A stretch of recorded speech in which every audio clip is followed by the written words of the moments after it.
لن ينزل اللہ رحمتہ علی قوم فیہ قاطع رحم، اللہ اپنی رحمت کو ہرگز نہیں اتارتا اس خاندان پر جس میں رشتہ توڑنے والا ہو، اس پہ اللہ رحمت نہیں اتارتا۔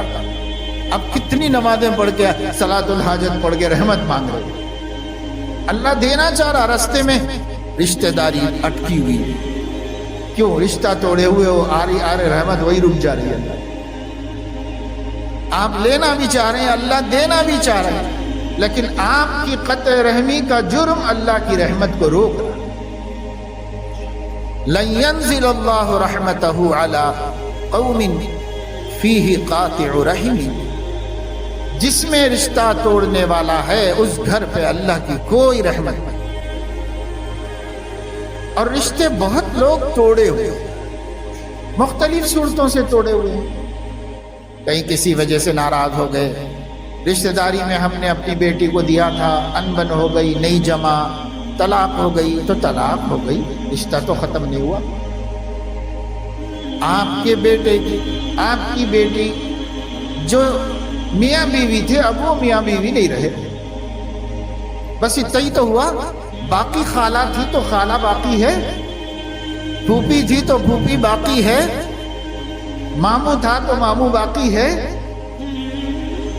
لیکن نہیں، ہم تو توڑیں گے، ایسا توڑیں گے کہ کافر سے بھی دوستی رہے گی مگر وہ رشتہ دار سے نہیں۔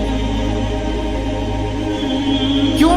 اس واسطے کہ بھائی ہمیں تکلیف پہنچی ہے، اللہ کو آپ تکلیف پہنچا رہے ہیں، اس کی آپ کو کوئی پرواہ نہیں۔ آپ کو تکلیف پہنچانے والے کو اگر سزا ملنی چاہیے اور آپ کی رشتہ داری سے اسے محروم ہونا چاہیے، تو اللہ کو ستانے والا اللہ اپنے رشتے سے آپ کو دور کر دے تو پھر کیا کرے؟ اور حدیث میں یہی ہے، نبی پاک صلی اللہ علیہ وسلم نے فرمایا، اللہ نے جب رحم کو پیدا کیا، رشتہ داری کو، تو یہ اللہ کے عرش سے لٹک کر پوچھنے لگی کہ مجھے آپ نے پیدا کیا ہے، آپ تو حق دینے والے ہیں، مجھے کیا حق دے رہے ہیں آپ؟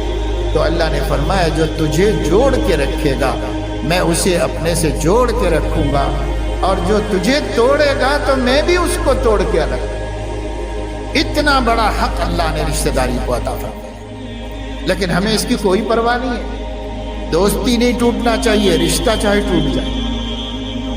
لوگ کہیں کہہ رہے ہیں کہ نہیں صاحب ہمارا کوئی بھائی نہیں ہے، یہی ہمارا بھائی ہے۔ کیوں؟ اللہ نے اسے بھائی بنایا تو آپ کو قبول نہیں ہے، آپ نے کسی کو بھائی بنا لیا ہے تو آپ کو اس کا احترام ہے، اس کا حق کا احترام ہے اس کو۔ اس لیے اگر خدا نخواستہ کسی وجہ سے کسی سے ہمارا رشتہ ٹوٹا ہوا ہے تو جوڑ